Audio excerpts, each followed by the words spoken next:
A paz do Senhor Jesus, mais uma vez esteja no seu coração. Convido os irmãos a fecharem seus olhos, fecharem os olhos e consequentemente a boca também. Vamos orar.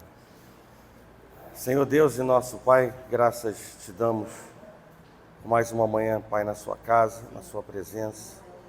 E com grandes expectativas do Senhor haja em nossas vidas, Pai. Nós precisamos do Senhor, nós entendemos, Pai, a importância da Tua palavra, da Tua verdade, Pai, da Tua vontade sobre nossas vidas, Pai.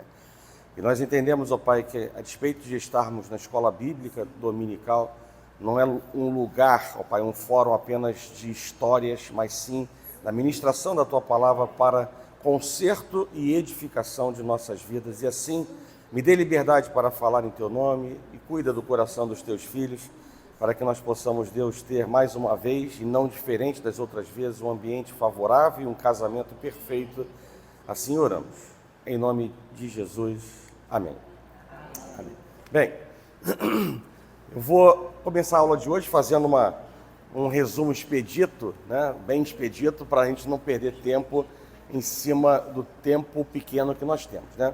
Então, na semana passada, nós mostramos esses versículos, né? Escreve, pois, as coisas que vistes, as que são e as que hão de acontecer depois destas. Ou seja, fala de três coisas importantes, esse compêndio ali de 2 versículos do livro de Apocalipse. Primeiro, que o livro de Apocalipse vai revelar coisas do passado, do presente e do futuro, né? Segundo, pelejarão eles contra o Cordeiro e Cristo vencerá. Então isso é uma outra importante mensagem a despeito de tudo que possa ser levantado no livro de Apocalipse. E a terceira grande verdade é de que vencerão também os chamados eleitos fiéis que se acham com ele, né? Ou seja, está falando da igreja, né? Dos discípulos, dos seguidores, dos servos e obreiros aprovados, né? Então, não importa aquilo que está escrito, existem diferentes visões e correntes escatológicas, mas o que importa são sobretudo essas 2 últimas verdades. Cristo vencerá e a sua igreja também estará com ele nesse mesmo caminho. Bem, semana passada falamos também sobre o significado de escatologia, né? O estudo dos últimos tempos. Mostramos aquilo que a escatologia estuda, né? Dissemos que o livro principal, a fonte principal de informação a respeito da escatologia é o livro de Apocalipse, mas existem livros proféticos do Antigo Testamento, Jesus e alguns outros livros que também, né, adicionam importantes informações sobre a escatologia, né? Comentamos sobre a questão de não haver unicidade, né? Então, obviamente, a gente precisa ter esse entendimento para levar adiante o estudo do livro de Apocalipse, né? Mas com aquelas 2 verdades plantadas no coração. Cristo vencerá e a sua igreja também vencerá. Então essa é a importante mensagem que precisamos guardar no coração, né? Dissemos que Cristo pode voltar a qualquer momento, mas que existem alguns eventos que precederão a volta dele, e aí lançamos mão de alguns versículos, né? Aqui 2 que foram apresentados, e dissemos também que se por acaso não tivéssemos apresentado esses versículos complementares, né, Jesus poderia vir a qualquer momento, né? Mas a soma desses versículos não indica para nós efetivamente quanto tempo teremos que esperar, qual será o dia da volta de Jesus. Nem os anjos, nem Jesus sabem, somente Deus, Deus Pai, conforme a palavra de Deus revela, né? E aí falamos sobre 6 sinais que precedem a volta de Cristo, né? A pregação do Evangelho a todas as nações, a grande tribulação, falsos profetas realizando sinais e maravilhas, sinais do céu, o amor de muitos que se esfriaria, né? E a apostasia e a vinda do homem da iniquidade. E aí nós estamos falando, né, sobre o anticristo, né? Contextualizamos o livro de Apocalipse, ou seja, nada diferente daquilo que do ambiente que foram escritos os demais livros do Novo Testamento, né? Um período em que o Império Romano ele estava, né, de certa maneira, trazendo um desconforto muito grande para os novos cristãos, né, eram levantados mártires por conta, né, ou seja, pessoas que propagavam a sua fé e eram mortas e consequentemente se tornavam mártires, né, pessoas desanimadas, abandonando a fé, né, e aderindo às práticas pagãs. Então esse era o contexto, né, por isso que eu disse que não era diferente do contexto histórico, emocional e espiritual quando foram propagados os outros livros do Novo Testamento, né? Dissemos que João é o autor, né, e a data dele em torno de 95 depois de Cristo, né? Já falamos que o Apocalipse ele contempla passado, presente e futuro, né? Mas ainda, a mensagem principal do livro é que Deus é o Senhor da história dos homens e que no final haverá a vitória dos justos em que pese o sofrimento e a morte, né? Apresentamos duas formas de leitura do livro, né? A primeira progressiva e a segunda recapitulativa, né? Entendendo recapitulativa, um paralelismo progressivo, né? Que divide o conteúdo do livro de Apocalipse em 7 sessões. E, por fim, falamos sobre 3 interpretações do livro de Apocalipse. A primeira, preterista, ou seja, entendendo que tudo que foi profetizado no livro já aconteceu, né? Então, a gente não precisa dar grande, né, relevância pelo entendimento que temos em cima dessa interpretação. A futurista, tudo que é profetizado a partir do capítulo 4 tem a ver com os últimos dias, então não é uma mensagem para a igreja do hoje, não está construindo nenhuma mensagem, né, para a igreja recém, ou seja, a igreja no passado, a igreja que recebeu essa revelação naquele tempo, próximo de 95 anos depois de Cristo, e muito menos para a igreja de 2025, né? Então também tem que ser estudada ou entendida com certa ressalva, né? E por fim, a interpretação histórica, né? O livro de Apocalipse é uma profecia da história do reino, desde o primeiro advento, desde a primeira vinda de Cristo até a segunda vinda de Cristo. E eu entendo que essa seja a leitura mais correta a ser feita. Eu entendo, né?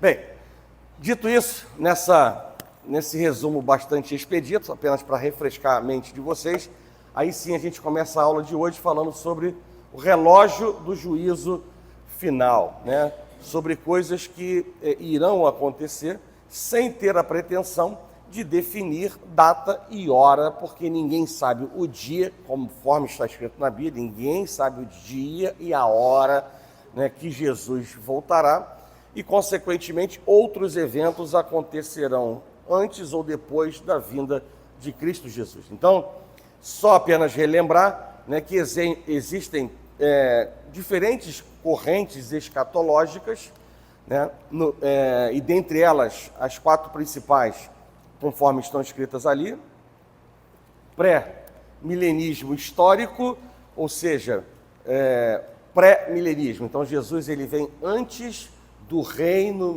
milenar, né? E histórico ou clássico, porque essa corrente entende que a igreja passará pela grande tribulação.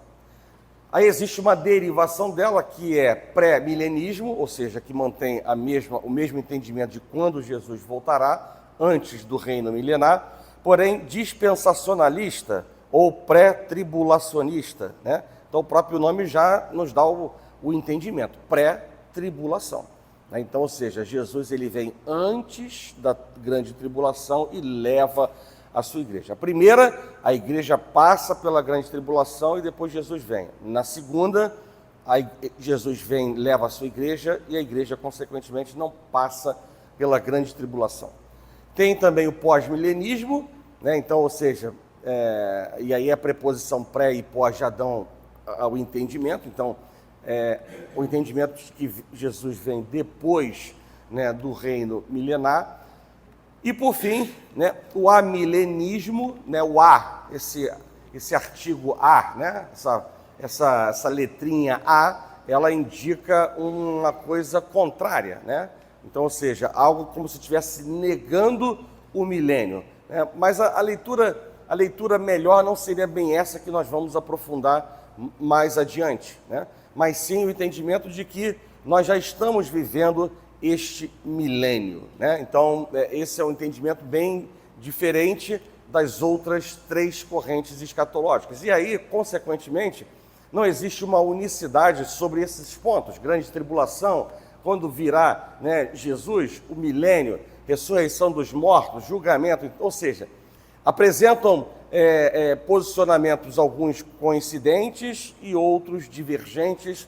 Então, cabe a mim, tão somente, propagar, divulgar o conhecimento e, obviamente, que com as referências bíblicas e com o desenrolar do estudo, fazer com que você também reflita de uma maneira diferente de que era antes de começar esse estudo e possa chegar também à sua conclusão. Lembrando qual é a grande mensagem do livro de Apocalipse: Jesus vencerá e a sua igreja também. Então, essa é a principal mensagem. E aí, obviamente que isso pode ser apenas algo para começar a fazer com que a igreja reflita melhor sobre o livro de Apocalipse e também, consequentemente, venha se posicionar melhor, entendendo de que o tempo do fim ele está muito próximo. Então, os cientistas atômicos, eles recalcularam o tempo do relógio do fim do mundo, eu vi isso recentemente, colocaram como hoje o mundo está a 89 segundos antes da meia-noite. Então, essa é a informação dos cientistas atômicos, que levam em consideração alguns fatores, entre eles a questão do grande risco atômico que existe hoje com a guerra da Rússia com a Ucrânia e, consequentemente, os atores que estão no seu entorno jogando lenha na fogueira, a questão da inteligência artificial sendo mal empregada na questão do uso militar, o mau uso da biotecnologia, a questão das grandes catástrofes naturais. Então, a soma desse pacote todo numa grande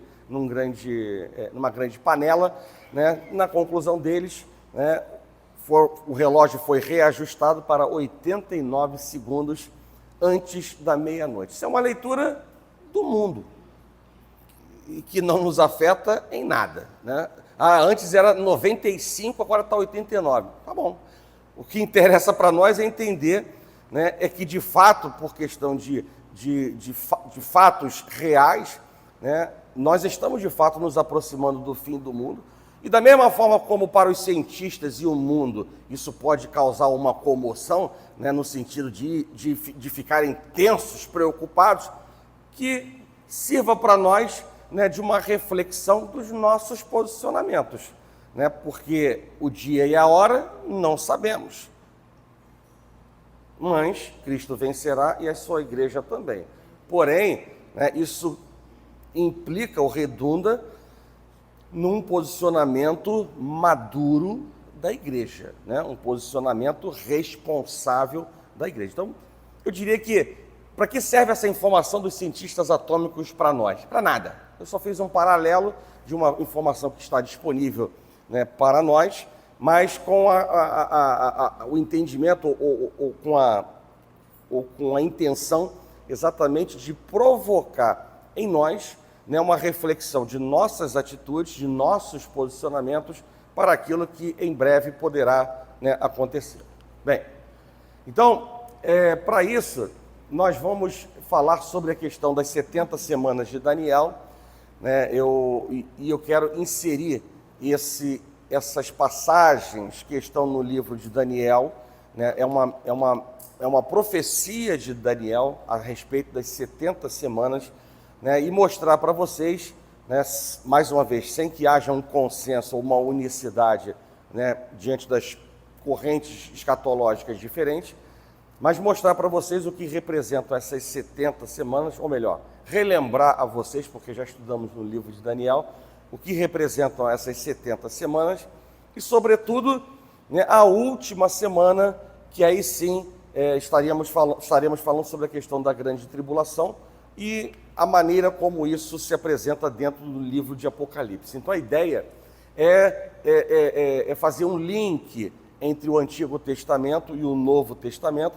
por meio das profecias de Daniel, da profecia de Daniel, com aquilo que é revelado no livro de Apocalipse, focado na questão da grande tribulação. Então, esse é o objetivo por meio desses slides. Então, vamos lá. Daniel, no capítulo 9, a partir do verso 24, diz assim: 70 semanas estão determinadas sobre o teu povo e sobre a tua santa cidade, para cessar, preste atenção agora, em 6 coisas que deverão acontecer ao final da grande tribulação.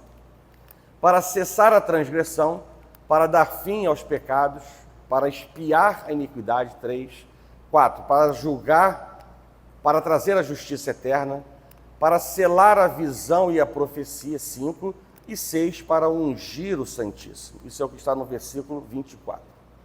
Sabe e entende, desde a saída da ordem para restaurar e para edificar a Jerusalém, até o Messias, o príncipe com letra maiúscula P, haverá 7 semanas e 62 semanas.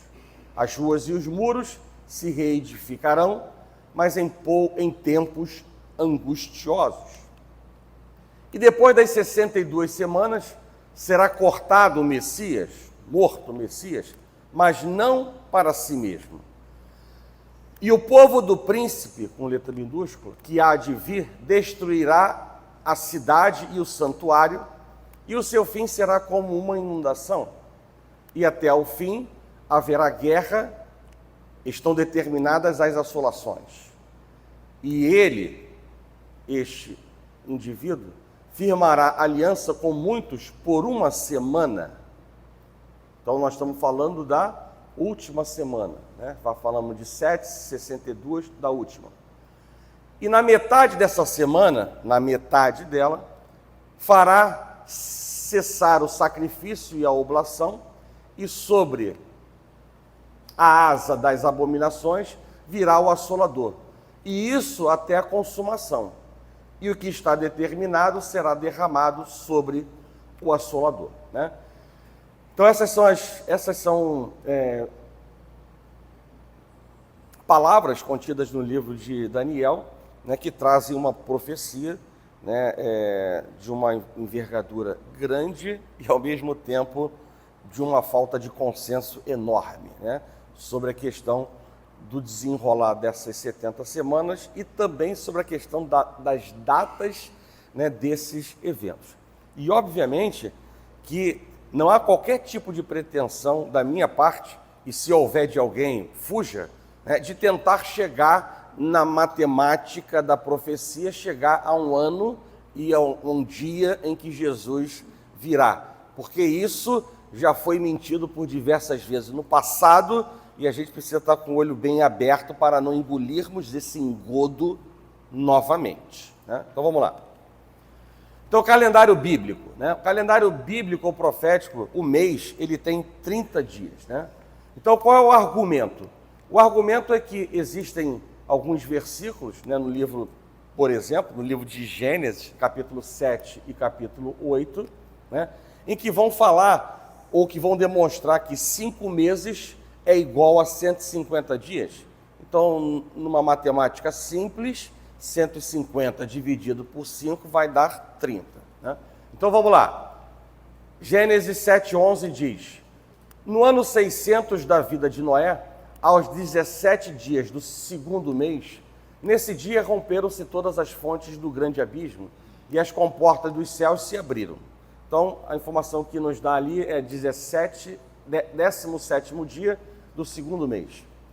No capítulo 8, verso 4, vai dizer que neste mesmo dia, mas agora não mais no 2º, mas no 7º mês, portanto, uma diferença de 7 menos 2, 5, a arca repousou sobre as montanhas de Ararat.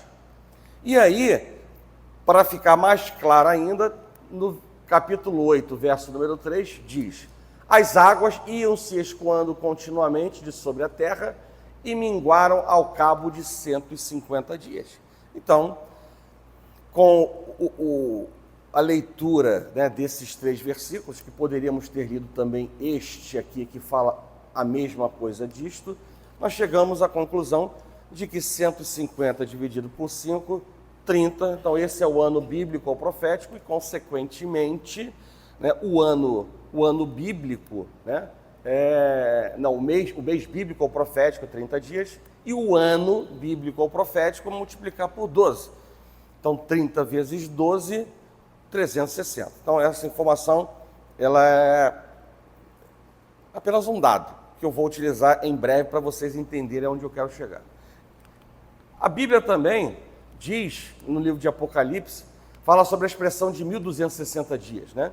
E 1260 dias dividido por 30 vai dar 42 semanas, 42 semanas, né? 42 meses, né? 42 meses. E 42 meses representam 3 anos e meio. Cada ano 12, 12 vezes 3, 36, mais meio 6, 6 mais 36, 42. Então 3 anos e meio. Essa informação parece inútil, né? Não traz salvação de fato, né? Mas é apenas para vocês poderem entender alguma coisa que eu vou falar mais adiante, tá bom? Então, 3 anos e meio, 3 anos e meio, né? E aí, por que as 70 semanas de Daniel, elas são semanas de anos e não de dias? E aí eu pergunto para vocês, né, já com a resposta lá estampada, o livro de Daniel, ele fala de semana de anos? Não, não fala. Essa interpretação ela é baseada em princípios bíblicos e proféticos que fazem uso de dias simbólicos para representar anos. A ideia de que as semanas mencionadas da profecia representam semanas de anos, né, ou seja, cada semana seria equivalente a 7 anos. Uma semana tem 7 dias. Então, a equivalência de 7 dias com 7 anos. É amplamente aceita na interpretação da escatologia pelos seguintes motivos. Períodos de semanas de anos eram bem comuns para os israelitas e são mencionados na Bíblia em várias passagens. A ideia de semanas de anos não só existe em outras passagens bíblicas, como também é conhecida e usada pelos judeus. E aí, apenas para vocês poderem visualizar aquilo que eu, sobretudo, falei aqui, mencionadas na Bíblia, né, eu peguei 2 passagens. Uma em Gênesis, capítulo 29, em que nesse texto encontramos o conceito de uma semana relacionada a anos no contexto da história de Jacó, Raquel e Lia. E está escrito lá assim: cumpre a semana desta, então te daremos também a outra. Está falando dessas 2 meninas aqui, né? Cumpre a semana desta, então te daremos também a outra, pelo trabalho de mais 7 anos. Né? Então, vejam aqui de maneira clara, né, o interrelacionamento entre semana de dias e semana de anos. Aqui em Ezequiel não é diferente. Deus instruiu o profeta Ezequiel a simbolizar o castigo de Israel e Judá, usando dias como representação de anos. Então, nós vamos voltar a um tempo, né, em que o povo de Deus ele viveu de maneira desobediente e Deus, né, ele estabeleceu que o povo iria pagar, né, por isso durante 430 anos. E aí vamos lá. Deita-te também sobre o teu lado esquerdo e põe sobre ele a iniquidade da casa de Israel. Primeiro Israel, reino do norte. Conforme o número dos dias que te deitares sobre ele, levarás sobre ti a iniquidade dela. Porque eu te dei os anos da sua iniquidade segundo o número dos dias. Então, 390 dias se tornarão 390 anos. Assim, levarás sobre ti a iniquidade da casa de Israel. Quando cumprires estes, deitar-te-ás sobre o teu lado agora direito, e levarás sobre ti a iniquidade da casa de Judá, agora de Judá.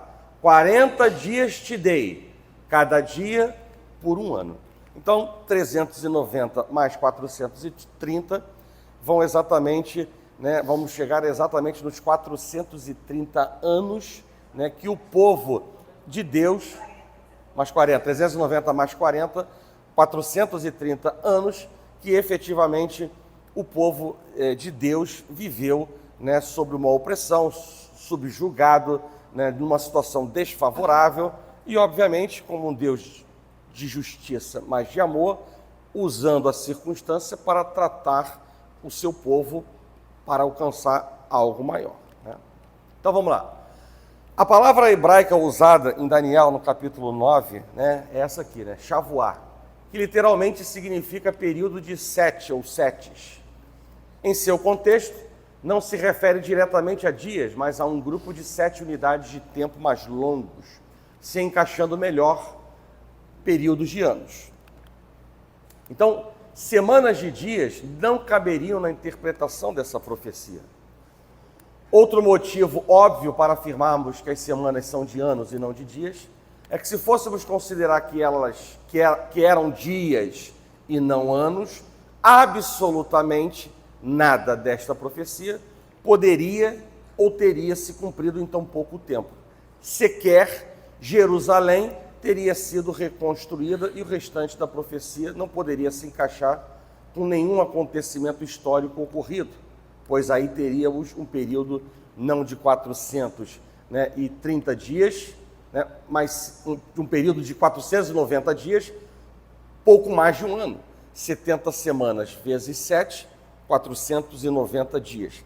Então, se a interpretação fosse de dia literal, nós estaríamos falando de uma profecia de 490 dias. E a história nos mostra que muitas coisas não aconteceram dentro desses 490 dias, mas sim dentro dos primeiros 483 anos. Então, lembre-se que dias se tornaram anos, então 490 dias se tornaram 490 anos. Uma semana são 7, 490 menos 7, 483. Muitas coisas aconteceram, não nos 483 dias iniciais, mas sim nos primeiros 483 anos. Né? Então, as semanas de Daniel, elas são semanas de anos e não de dias. Né? Então, ou seja, esses slides que eu mostrei antes, foi apenas para poderia ter jogado esse slide e acabou. E assim a gente seguia a vida para diante. Eu apenas aproveitei o estudo, a escola bíblica, para a gente poder entender, né, essa questão de por que os dias se tornaram, né, ou tem o entendimento de que são anos. Né? Então, as 7 semanas, ou seja, naquele texto de Daniel capítulo 9, fala de 7 semanas, de 62 semanas e depois da última semana. Então, cada coisa tem o seu período, tem o seu tempo e tem também acontecimentos que estão amarrados a cada um desses períodos. Então, o primeiro número 7, ou seja, as 7 primeiras semanas, né, ou seja, 7 semanas, 7 vezes 7, 49. 49 dias, já falamos que são 49 anos. Então, os primeiros 49 anos, eles têm o seu marco inicial, né, em 445, e não há unicidade com relação a esta data, né? Ou seja, desde o decreto de Artaxerxes, ou seja, o rei persa, para reedificar os muros de Jerusalém, até a chegada de Neemias e a celebração da renovação da aliança em Jerusalém. Ou seja, um período importante para a reconstrução do muro, que foi refeito em quantos dias? Quanto? Isso, 52 dias, né? Mas um período de 49 anos que foi importante para a questão, né, do restabelecimento moral e espiritual do povo de Deus. Né? Então, essa é a primeira semana. Né? As outras semanas que se seguem, 62, representando 434 anos, né? Portanto, a partir dessa data até 32 depois de Cristo, foi um período até a entrada triunfal de Jesus em Jerusalém, quando foi proclamado rei pela multidão dias antes de sua crucificação.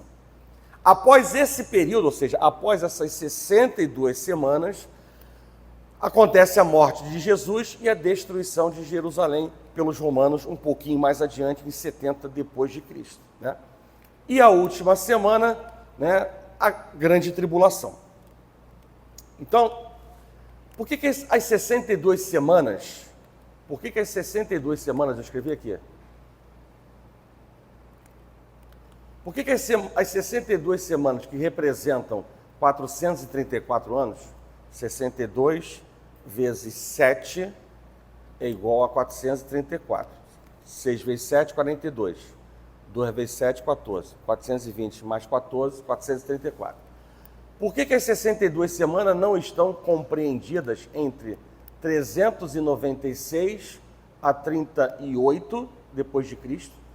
Se somar isto com isto, 390 mais 30, 420. 6 mais 8, 14. Então, 420 mais 14, 434. Por que essas 62 não estão compreendidas entre isto e sim entre isto?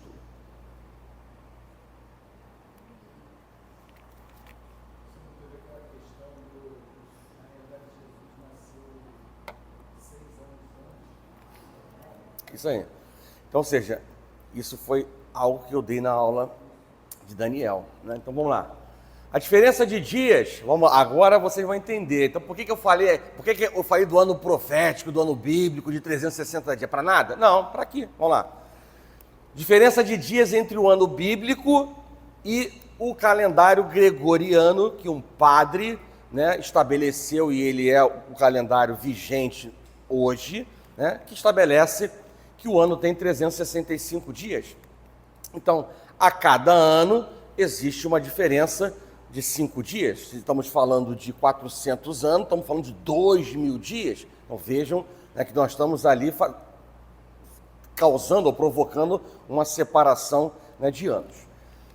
Mais ainda, precisamos deduzir um ano no cálculo, já que no período entre -1 antes de Cristo e 1 depois de Cristo, transcorre apenas um ano.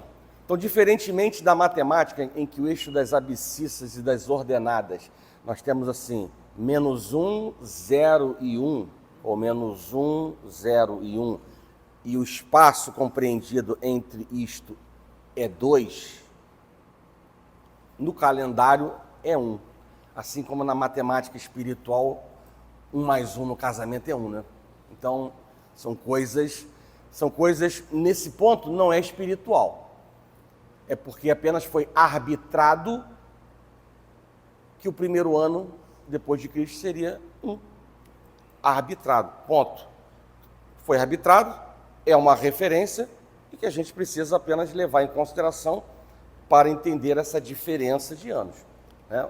Apenas isso. Então, foi arbitrado. Qual é a interferência que nós temos? Nenhuma. Apenas é uma referência em que a gente precisa saber e, consequentemente, entender que, neste caso aqui, não se trata de um processo matemático dos eixos das, né, abscissas e ordenadas. Então, a separação entre 1 antes de Cristo e 1 depois de Cristo é 1. E o acréscimo de dias referente aos anos bissextos durante o período estudado. Então, a soma desse pacote, né, vai nos levar a estes números, que poderão estar errados. Não. Eu apenas estou dando detalhes, mas que poderá estar errado e que certamente não existe consenso. Então, na verdade, né, a maioria dos teólogos, né, entendem que este seja um período razoável de aceitação. Tá? E eu aqui preciso assimilar o conteúdo para vender o peixe, concorda? Porque se eu não assimilo, não entendo e não aceito, eu não consigo vender peixe nenhum, concorda? Então eu assimilei, entendi e estou aqui transmitindo para vocês um conhecimento que traz salvação? Não, então não fiquem preocupados se por acaso eu errei. Vamos lá, a maioria dos teólogos e estudiosos da escatologia acredita que apenas 69 semanas da profecia das 70 semanas de Daniel se cumpriram, faltando ainda a última. Então, de acordo com Daniel, nos últimos 2 versículos, entre as 69 semanas e a última, aconteceria um evento crucial. O Messias seria morto e a cidade de Jerusalém seria destruída. O que realmente aconteceu com a destruição do templo em 70 depois de Cristo por Herodes, pelas tropas romanas. Contudo, a maioria dos estudiosos da escatologia acredita que essa última semana será marcada pelo surgimento, já falamos anteriormente, de um pacto entre o anticristo e Israel.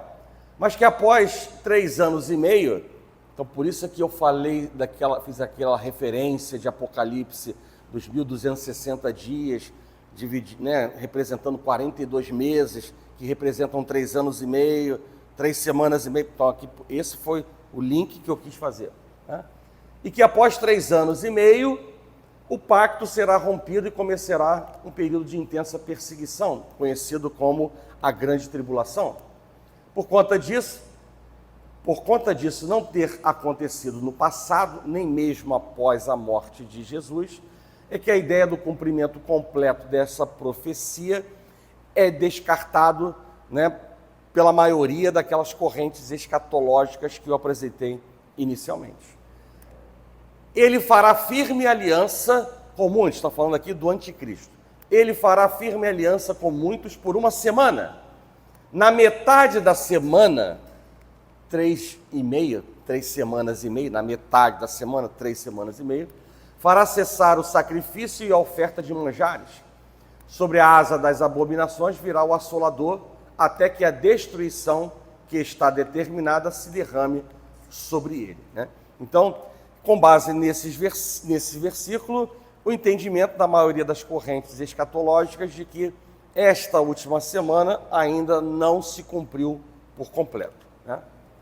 O verso 27 de Daniel se parece muito com o que sabemos sobre o reinado do anticristo, de como ele governará por 7 anos, mas no meio deste governo, 3,5, quebrará o acordo de paz, revelando quem de fato ele é. Jesus menciona esse evento, sabemos muito bem, no Evangelho de Mateus, capítulo 24, e esse evento também marca o início do grande dia da ira de Deus, conforme está revelado no livro de Apocalipse, nos capítulos 6 a 19. Esse trecho não foi cumprido pelo general Tito ou por nenhuma outra personalidade histórica nos tempos de Jesus, deixando na compreensão de muitos a certeza de que ainda faltam acontecimentos para que essa profecia possa sim ser considerada como cumprida por completo. Bem, quando nós lemos o versículo 24, eu falei que 6 coisas eram objetivos desse momento, dessa última semana da grande tribulação. Existiam 6 grandes propósitos. Para uma determinada corrente escatológica, há o entendimento de que isto tudo que está aí, que nada mais é do que o fracionamento do versículo 24, tudo que está aí já foi cumprido.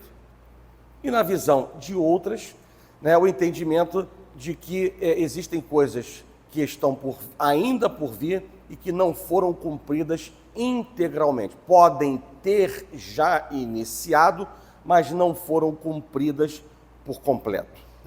Então, depende da referência para fazer a leitura disso. Então, quais são esses 6 sinais? Extinguir a transgressão, dar fim aos pecados, expiar a iniquidade, trazer a justiça eterna, selar a visão e a profecia e ungir o Santo dos Santos.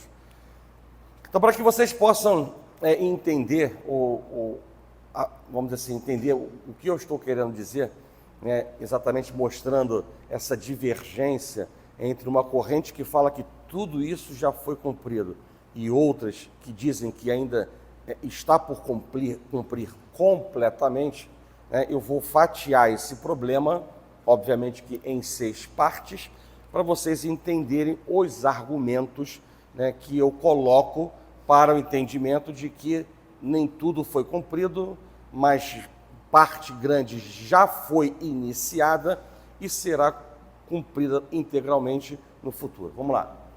Extinguir a transgressão. Esse objetivo pode ser entendido em dois sentidos. No sentido espiritual, a morte de Cristo trouxe uma provisão para o perdão dos pecados e o fim do domínio da transgressão sobre a humanidade. Então, se nós formos olhar por este prisma, nós poderíamos dizer, sim, e é uma verdade, de que foi extinta a transgressão. Ou seja, houve alguém que veio para extinguir, debelar, matar a transgressão. Então isso é verdade. Vamos continuar. No entanto, o mundo ainda continua sob a presença do pecado e da transgressão, que também é uma outra grande verdade.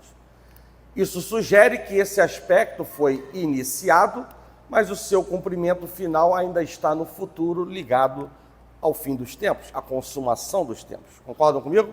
Então, em parte, isto é verdade, mas se levarmos em consideração o contexto em que vivemos, no mundo de pecados, iniquidades e transgressões, entendemos que apenas quando este mundo acabar, isso de fato nunca mais haverá transgressão. Assim como dores, sofrimentos, doenças, enfermidades nunca mais existirão, a transgressão também nunca mais existirá. Dá para entender? Segundo ponto, dar fim aos pecados. De maneira semelhante ao primeiro ponto, a morte de Cristo foi a oferta sacrificial que permite a remissão dos pecados. Mas o fim total dos pecados ainda não ocorreu. Então, estamos sob o domínio do pecado? Não. Mas o pecado foi extinto? Também não. Então, poderíamos dizer que isso aqui é verdade para uma corrente escatológica, mas para as demais isso não é a verdade absoluta e completa, porque estamos ainda diante de uma humanidade que comete pecados.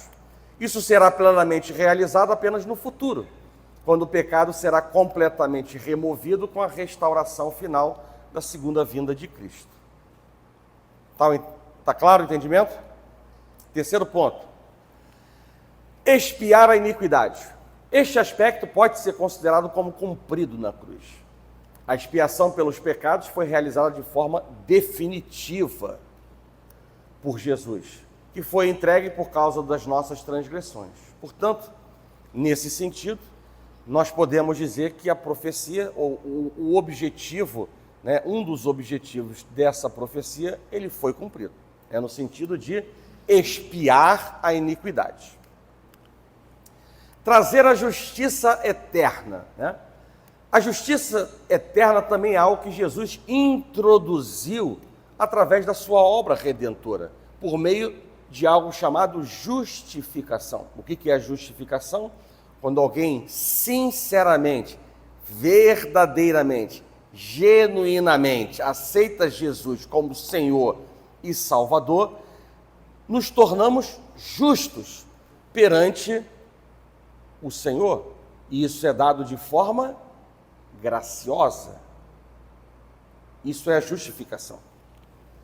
Então, ou seja, falarmos em justiça nesse aspecto, diríamos que isso foi introduzido por Jesus.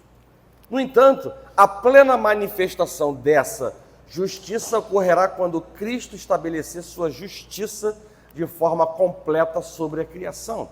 Portanto, isso também foi iniciado, mas o cumprimento final aguarda o futuro. Quinto ponto, selar a visão e a profecia.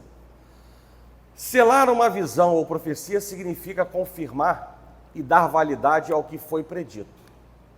Muitas das profecias messiânicas, elas se cumpriram na primeira vinda de Cristo, especialmente aquelas relacionadas ao sofrimento do Cordeiro, ao sofrimento do Messias. Contudo, outras visões e profecias, especialmente relacionadas ao fim dos tempos, ainda aguardam o seu cumprimento. E isso sugere que esse propósito ainda está em andamento e não foi cumprido por completo. E por fim, ungir o Santo dos Santos. Esse aspecto pode ser considerado como cumprido na cruz. No Santo dos Santos, ou Santíssimo, Deus se fazia presente, e esse recinto sagrado era acessível apenas para o sumo sacerdote, uma vez ao ano. E Jesus, após o seu pleno, perfeito e definitivo sacrifício, ele abriu caminho, rasgando o véu da separação, permitindo que nosso louvor chegasse ao Altíssimo. Então Jesus ungiu o Santo dos Santos e purificou com o seu sangue. Então vejam que desses 6 propósitos dessa profecia, desse período de grande tribulação, 6 para uma determinada corrente escatológica já foi cumprido por completo, e para outras iniciado, aguardando a consumação final, e 2 deles já consumados na pessoa de Jesus. Bem, então eu quero apresentar agora de uma forma visual, para facilitar o que está sendo falado, muito em termos de textos e palavras, a visão pré-milenista, pré-tribulacionista, ou a visão pré-milenista dispensacionalista. Então, que fique claro isso para os irmãos. Então vamos lá, vamos fatiar este termo aqui em 2 partes. Pré-milenista, quer dizer o quê? Que esta corrente entende que Jesus virá antes do quê? Do milênio. E pré-tribulacionista é de que Jesus voltará antes da tribulação para resgatar a sua igreja. Então, isso é uma visão. E eu estou colocando ela aqui para vocês. Vamos lá. Então, agora eu vou botar uma imagem que eu acredito que vai facilitar. Então, vamos lá. A 70ª semana. Tudo isso aí, falamos já sobre as primeiras 7, as 62 que se seguem, e agora a 70ª semana, a última semana. Então, apenas para vocês, na linha do tempo da história, estamos falando das 70 semanas de Daniel, trazendo o passado para o presente e o futuro, nesta visão escatológica. Então, é importante vocês chavearem as orientações que eu vou passando para vocês, com o contexto do que eu estou falando. Porque quando eu falar de amilenismo, vocês vão ter que chavear a cabeça de vocês para uma outra realidade nesta corrente. Então, por isso que eu estou fazendo devagar, para não confundir. Vamos lá. Não confundir primeiro a cabeça do professor, E depois, se eu estiver confuso, eu não consigo passar nada para vocês. Vamos lá. Então, reconstrução do templo, Nós sabemos que o templo foi destruído, E ele foi iniciada a reconstrução em qual ano mesmo? Qual ano?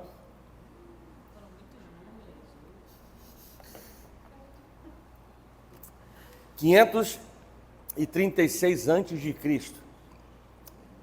Quantos dias durou a reconstrução do muro? 52. Quantos dias demorou a reconstrução do templo? Quanto tempo?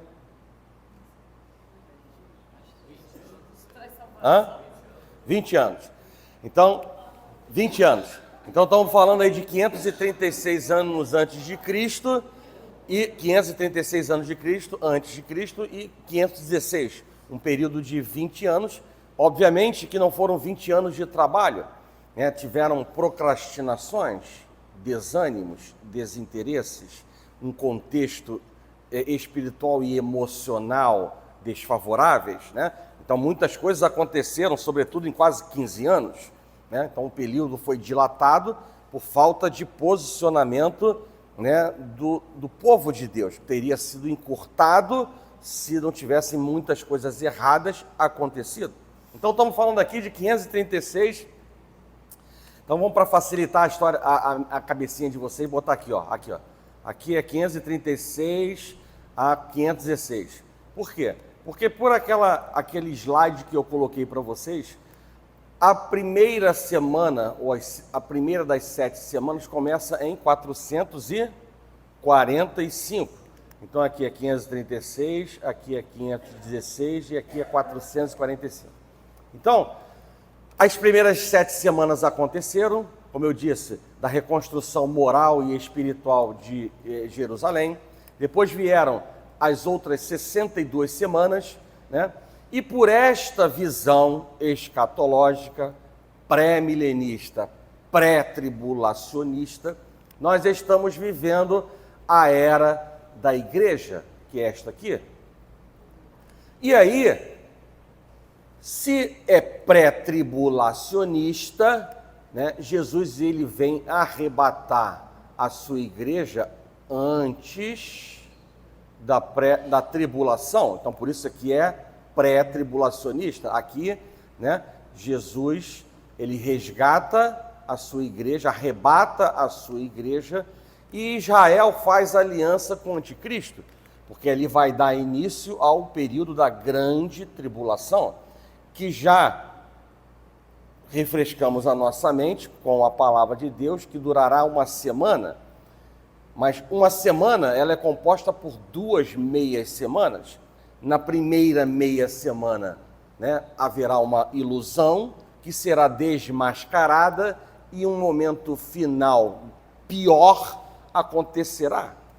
E depois o reino milenar, né, e a questão do reino eterno e o juízo final. E essa é a visão, né, da corrente pré-milenista, pré-tribulacionista, ou pré-milenista dispensacionalista. Tá? Esse é o termo dessa corrente escatológica. Então, apenas mostrei num gráfico, né, os eventos.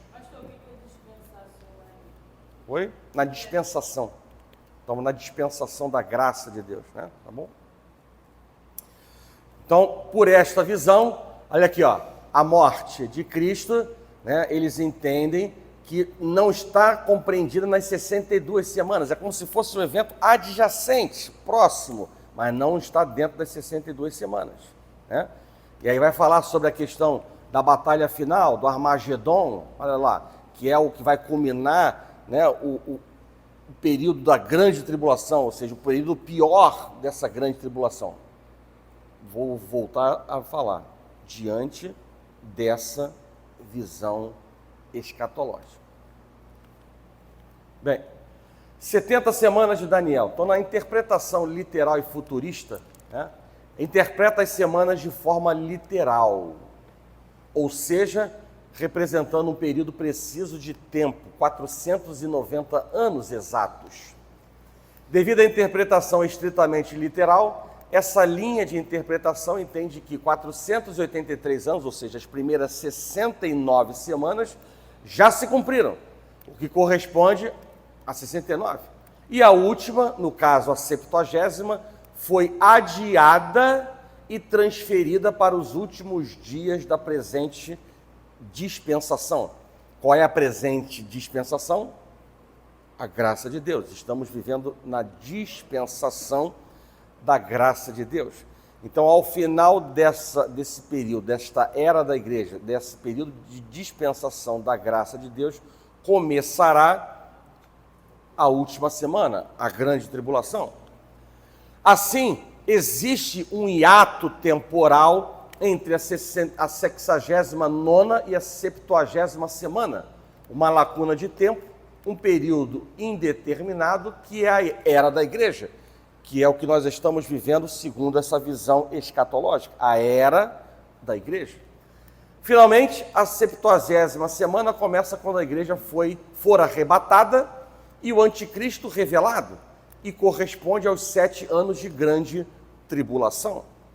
Então, essa é a principal interpretação entre os pré-milenistas, pré-tribulacionistas ou pré-milenistas dispensacionalistas, que foi exatamente a imagem que eu mostrei anteriormente. Já na interpretação preterista, né, aqui literal e futurista, na preterista, entende que as 70 semanas já se cumpriram. Lembra que eu falei que existia uma corrente? E a 70ª semana corresponde ao período desde a morte de Cristo na cruz até a destruição de Jerusalém em 70 depois de Cristo. Alguns preteristas entendem que a destruição de Jerusalém não ocorre necessariamente dentro das 70 semanas, mas em algum momento depois dela. Então, muitos pós-milenistas defendem essa interpretação. E por fim, para nós encerrarmos a aula, a interpretação simbólica. Essa interpretação defende que as 70 semanas devem ser entendidas de forma simbólica. Apesar de ser simbólica, essa interpretação se mistura com historicidade, ou seja, as 70 semanas se cumprem historicamente, porém, não existe a necessidade de as datas serem exatas. Assim, a 70ª semana é simbólica e se refere à era da igreja, ou seja, ao período que compreende desde a primeira vinda de Cristo, o primeiro advento de Cristo e o segundo advento, a segunda vinda de Cristo. Essa é a principal interpretação entre os amilenistas. A corrente amilenista não crê numa lacuna profética, né? A pré-milenista, 7 vem adjacente a 62 e depois um hiato temporal. Então, para esta corrente não há esta lacuna profética, esse hiato temporal.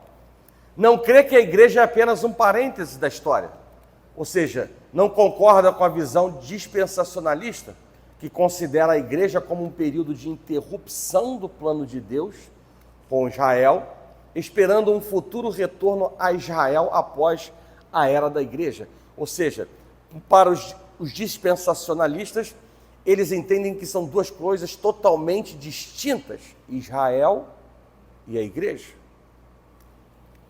Não crê que o tempo dos gentios faça uma distinção entre a igreja e Israel. Ou seja, não vê uma separação radical entre Israel e a igreja, como algumas interpretações dispensacionalistas defendem, que esperam que Israel se converta no futuro. Ou seja, para a corrente dispensacionalista, essa 70ª semana, ela está focada em quem? Em Israel e em Jerusalém.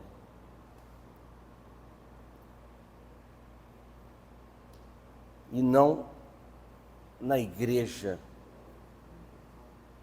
que é o novo tempo. Então, essa é a grande diferença. Acho que eu encerro aqui? Sim. Então, a visão amilenista é que o plano de Deus é um só. Olha lá, o plano de Deus é um só, abrangendo judeus e gentios. E o reino de Cristo é espiritual e abrange a igreja, não faz separação. Cristo morreu na 70ª semana, fazendo expiação dos pecados. O amilenismo crê que a 70ª semana está ligada à primeira vinda e não à segunda vinda, como as outras entendem, visto que fala da morte do ungido. Contudo, a parte B do versículo 27 do capítulo 9 de Daniel entende que a 70ª semana, ou seja, essa corrente entende que a 70ª semana se estende a todo o período da dispensação da graça, visto que vai da morte do ungido até o aparecimento do anticristo, né? Então, essa é uma diferença bem significativa entre os amilenistas, né, e a corrente escatológica pré-milenista, né? Não faz separação entre Israel e a igreja. Então, entende, né, que somos hoje a igreja e que não vamos voltar a um período, né, no passado em que Deus ele buscou sim primeiro tratar o seu povo e ele negligenciou e os gentios, né, foi aberta a porta para os gentios, né? E a partir dali há apenas uma visão para Deus, a visão da igreja de Cristo, né? Então é essa visão de Deus para o tratamento a partir de Cristo. Cristo estabeleceu uma nova aliança, um novo tempo, um novo paradigma. Então, não cabe, né, nós retrocedermos e entender que Deus, ele está fazendo algo para a sua igreja e que depois, né, ele terá um tratamento especial apenas para os israelitas. Apenas para os israelitas. O tratamento de Deus envolve todo o seu povo, o que inclui os gentios e os israelitas. Um dia eles foram a prioridade. Um dia só eles eram o povo de Deus. Mas hoje, os gentios, nós, fazemos parte do povo de Deus. Amém? Então esse é o entendimento de que Deus sim tratará com os israelitas, mas não diferente da maneira como ele trabalha com os gentios, porque Deus não faz acepção de pessoas. Amém? Então a gente já está na última ainda ou já acabou nessa visão? Nessa visão, estamos na última. E dura esse tempo todo? Vai durar esse tempo todo. 69 foi mais rápido que a última? Sim. Mas é simbólica. Porque aí é que está uma coisa que nós falamos, né, no início da primeira aula. É a divergência entre o literal e o simbólico. Né? O que não pode é a gente trabalhar num determinado momento com uma coisa, depois ter um jeitinho para arranjar uma justificativa para alcançar outras coisas. Então, não há consenso. Não há consenso. Né? Então, é aquela coisa que um dia vale 1000 anos para Deus, 1000 anos vale um dia. Então, de fato, existem coisas que não são exatas, cartesianas, que a gente pode afirmar 100% com certeza. Né? Então, nessa visão, 69 não foi simbólica, só a última. 69 durou o tempo literal. O 69, ele não está amarrado, a datas. Ele não está amarrado a datas, ele está amarrado... Ele contextualiza o que está inserido dentro das 69 semanas. Ele não está preocupado com as datas de início e de fim, o marco inicial de uma e da outra. Ele entende que isto foi cumprido, os marcos, né, os eventos foram cumpridos. E desta última semana, né, que coisas ainda já começaram, né, com a vinda de Cristo, e outras estão acontecendo até a volta dele. Tá bom? Essa corrente é milenista. Nós vamos nos debruçar em uma aula futura em cima dela. Né? Ou seja, eu apenas estou introduzindo informações iniciais dessas 4 correntes escatológicas, mas em um momento breve, na próxima aula, eu vou me aprofundar em cada uma delas com um gráfico, uma imagem, para facilitar ou dificultar menos, né, o entendimento de vocês. Tá bom? Amém. Amém. Amém.